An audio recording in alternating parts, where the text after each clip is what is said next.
आदत ये बहुत बढ़ती जा रही है और बहुत इस बात की चिंता है, न केवल हमको है बल्कि केंद्र सरकार भी समय समय पर रिव्यू करती है।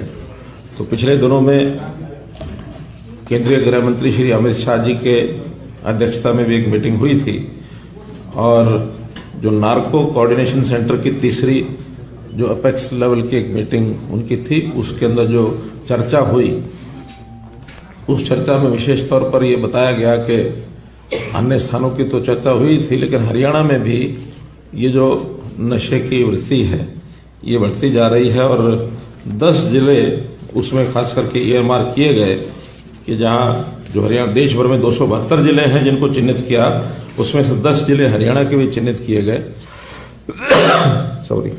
सिरसा, रोहतक, हिसार, अंबाला, फतेहाबाद, करनाल, कुरुक्षेत्र, पानीपत, नूंह और सोनीपत।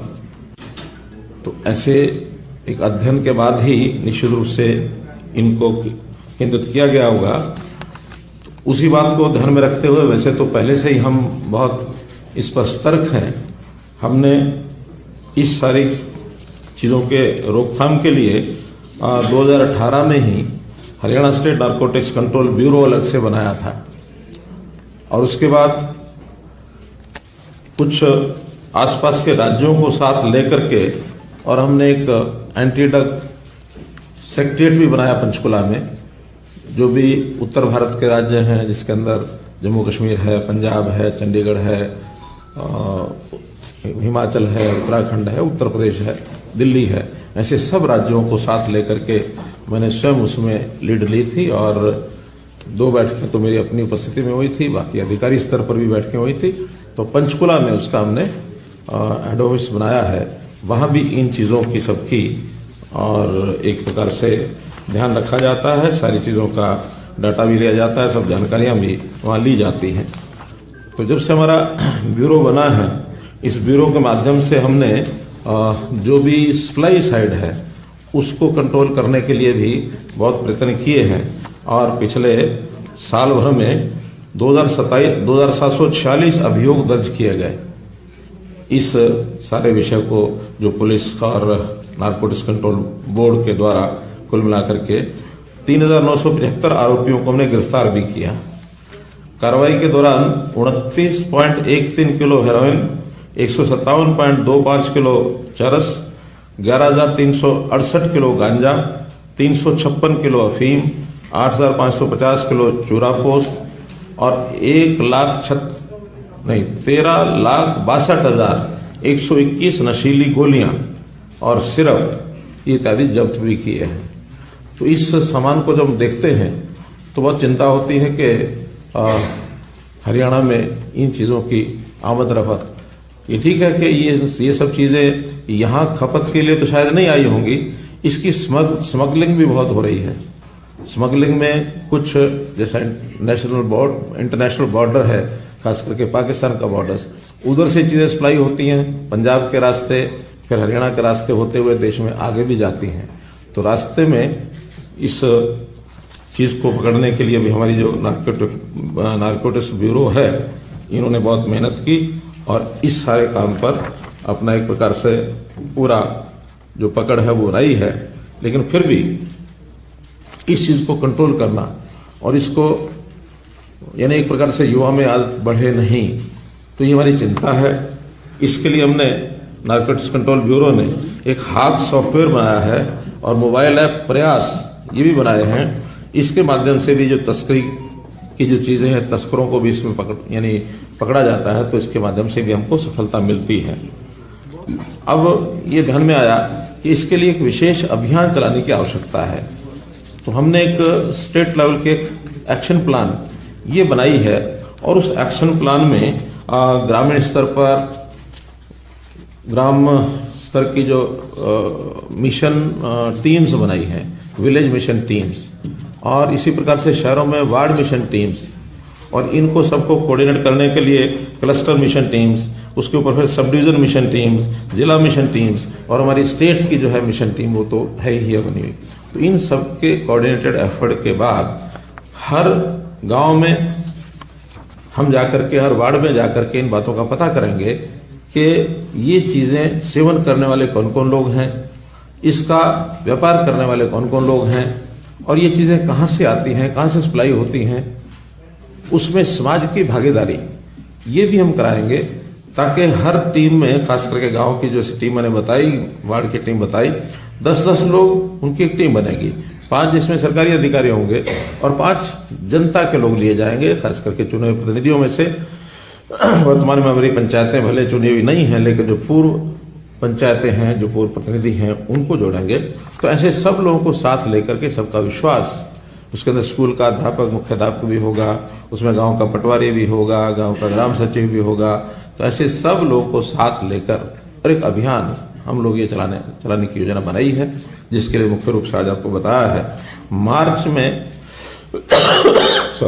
मार्च महीने में इन सब का गठन जो है वो हो जाएगा।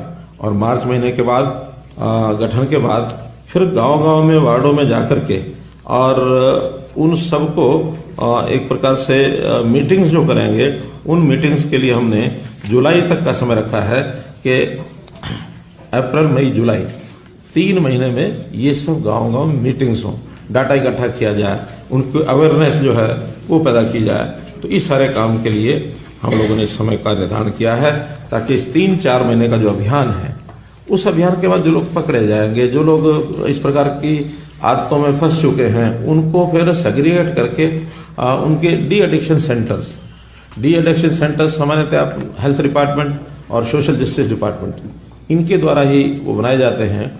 उनमें उनकी इस आदत को कैसे छुड़वाया जाए, तो बड़े लेवल पर जितने भी संख्या में बनाना आवश्यक होगा, उतनी संख्या में हम अस्पतालों में, CHCs में या उससे नीचे लेवल पर भी जिस प्रकार का काम करना होगा, अगर बड़ी संख्या में लोग मिलते हैं तो उनको सबको एक बार लेकर के, और फिर बाद में उनकी रिहेबिलिटेशन। कई बार व्यक्ति किसी परेशानी से, बेरोजगारी से या किसी और सेटबैक से, कोई उसका बिजनेस घटा हो गया, कोई पारिवारिक झगड़ा हो गया, कोई भी कारण होते हैं, उन कारणों के कारण से भी व्यक्ति ड्रग एडिक्ट हो जाता है, नशीली चीजों का सेवन करने लग जाता है। तो ऐसे लोगों की काउंसलिंग करा करके, ताकि उनको मुख्य धारा में लाया जाए। बेरोजगार है तो उसके रोजगार की चिंता की जाए, घरेलू को झगड़ा है तो काउंसलिंग करके उनको कैसे ठीक किया जा सकता है। तो इन सारी चीजों को लेकर के और एक बड़ा कार्यक्रम आगे आने वाले 4 महीने में हम लोग लेने वाले हैं। विषय और भी 2 हैं, लेकिन इस विषय को पूरा करने के लिए हमारे हेल्थ मिनिस्टर हैं, कोई चीज और जोड़नी होगी तो आप बताएंगे, कोई भी विषय इसमें जोड़ना है।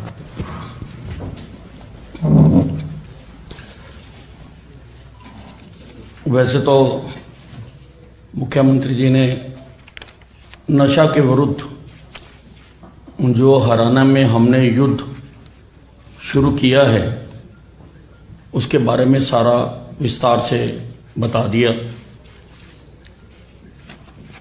Haryana state narcotic control bureau का कार्यालय मधुबन में बनाया गया है और 28/12 को मैं उसका उद्घाटन करके आया था। सब सुविधाओं से संपन्न वो कार्यालय वहाँ पर बनाया गया है।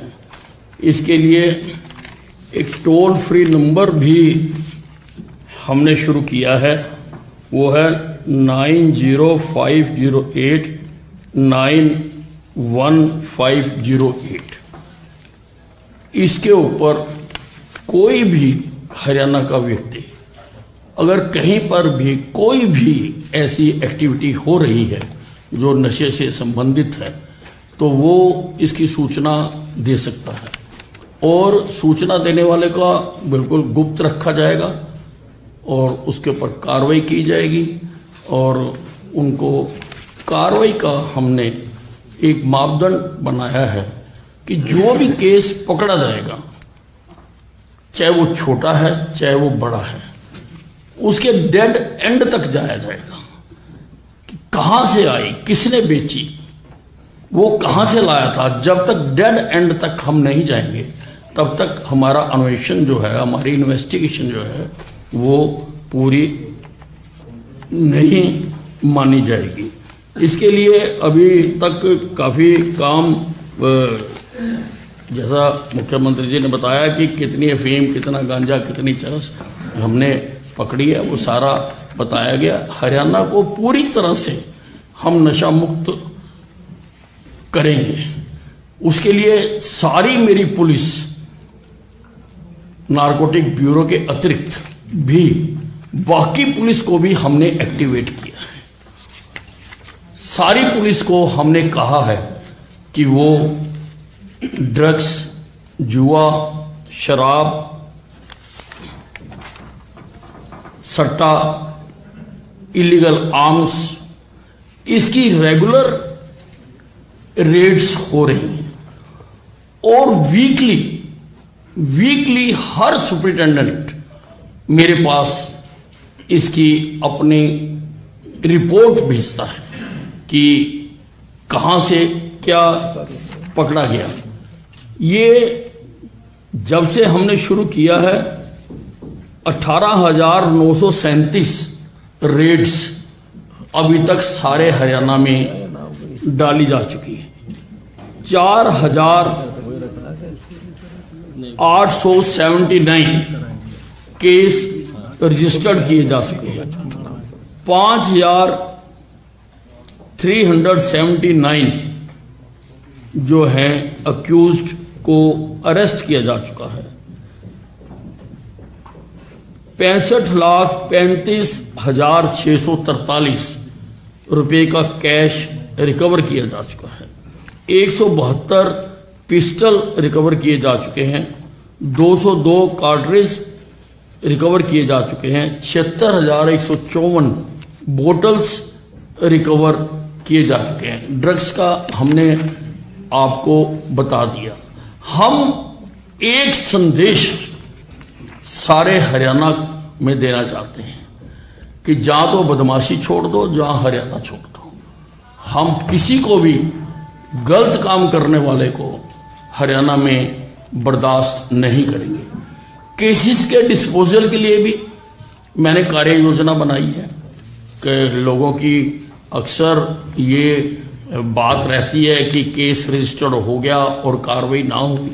मैंने अकाउंटेबिलिटी तय की है कि 10 दिन के बाद इंस्पेक्टर जो एसएचओ है उसको रिपोर्ट करना होगा कि ये डिले क्यों हुआ।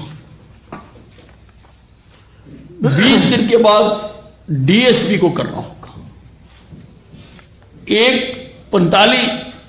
30 दिन के बाद एएसपी को करना होगा और 45 दिन के बाद एसपी को करना होगा कि ये डिले क्यों हुआ। और उसके लिए हमने एक पोर्टल बनाया है। उसका ट्रायल कल मैंने देख लिया है। वो पोर्टल होगा और वो 15 दिन के लिए अभी हम नीचे ट्रायल के लिए उसको भेज रहे हैं। उसके बाद वो पूरी तरह से फंक्शनल हो जाएगा। मेरे डैशबोर्ड के ऊपर या डीजीपी साहब के डैशबोर्ड के ऊपर या एसीएस होम के डैशबोर्ड के ऊपर सारे हरियाणा के हर केस की डिटेल होगी कि कौन सा केस कब रजिस्टर हुआ और वो वर्कआउट हुआ या नहीं हुआ और क्या डिले हुआ, क्यों डिले हुआ, सारी जानकारी उसमें होगी।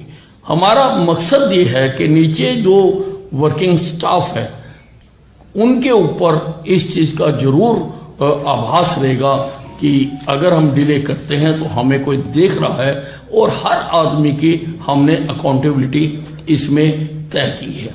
मकसद ये है कि हम अपनी पुलिस को, जो हमारा होम डिपार्टमेंट है, अपार्ट फ्रॉम दी दो आज का विषय जो था वो ड्रग्स का था, लेकिन रेगुलर पुलिस भी नारकोटिक ब्यूरो के अतिरिक्त इस दिशा में पूरी तरह से काम करे और पूरी पुलिस चुस्त दुरुस्त हो, इसके लिए हम प्रयास कर रहे हैं। मित्रों, ये अभियान जो हम चलाएंगे, एक विषय है कि इसका नामकरण क्या रखा जाए।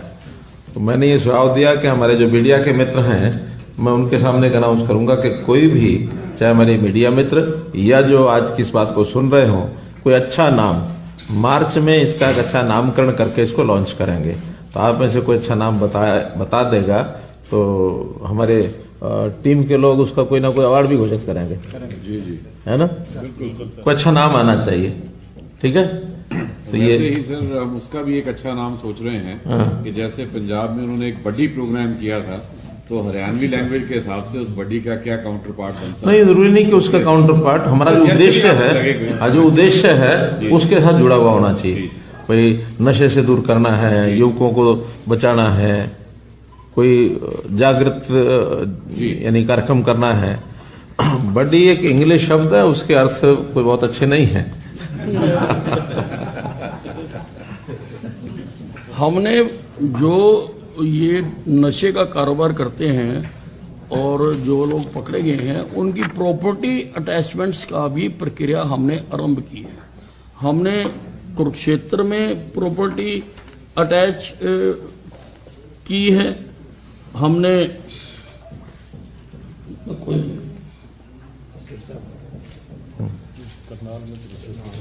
करनाल में और सिरसा में 3 जगह पर, सब जगह पर हम जहां पर ये लोग इस प्रकार के कारोबार में लगे हुए हैं, और भी जगहों पर मुझे जानकारी है क्योंकि वो प्रोसेस में है, अभी हम नहीं बता रहे, लेकिन 3 जगहों पर हमने प्रॉपर्टी अटैचमेंट की कार्रवाई की है।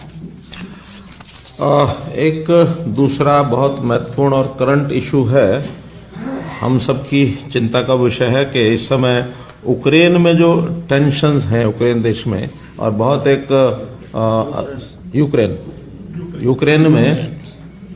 में जो असमंजस बना हुआ है और वो एक अनिश्चितता की जो स्थिति बनी है, उससे सब देश के लोग, हरियाणा के लोग सभी चिंतित है। लगभग 18,000 लोग वहां अपने फंसे हुए हैं और जिसमें लगभग 2,000 लोग हरियाणा से हैं। तो उसके लिए मेरी भी लगातार मिनिस्ट्री ऑफ एक्सटर्नल अफेयर्स में बातचीत चल रही है, तो वो अपने प्रबंध कर रहे हैं।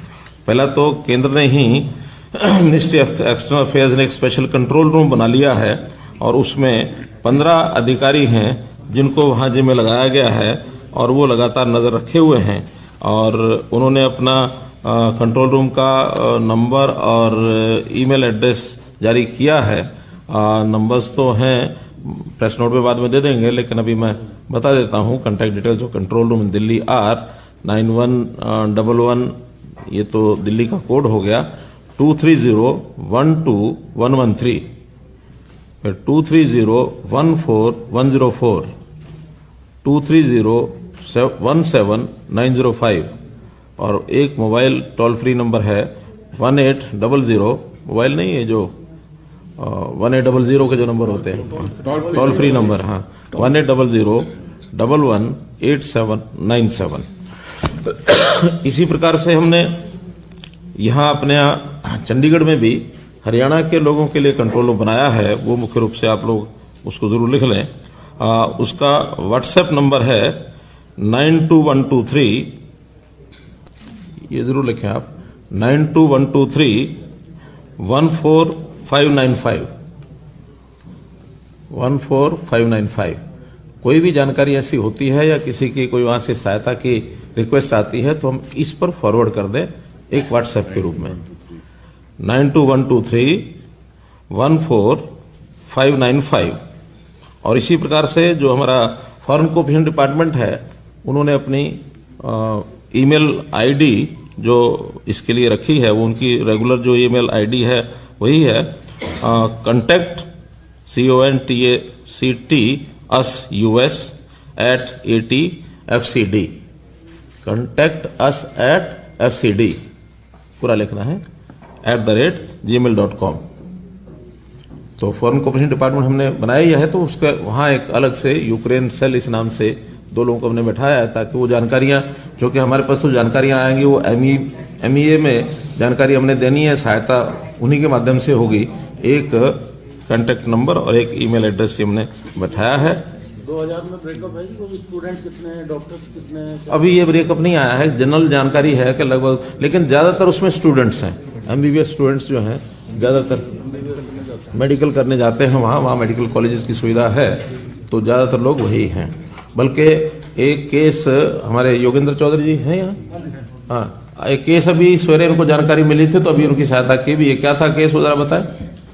उसमें स्टूडेंट की नीवा गिल, उनकी फैमिली का आया था कि वो आ नहीं पाई, तो जब हमने चेक किया तो पता चला कि उनका वीजा जो मिला था उनको, वो कार्ड खो गया था बट एम्बेसी ने उनको ऑफर किया कि वो अपना जो एक टेम्परेरी कार्ड बना के वापस आ जाए। उसकी डिसाइडेड के लिए फिर मुझे बात में दोबारा दिक्कत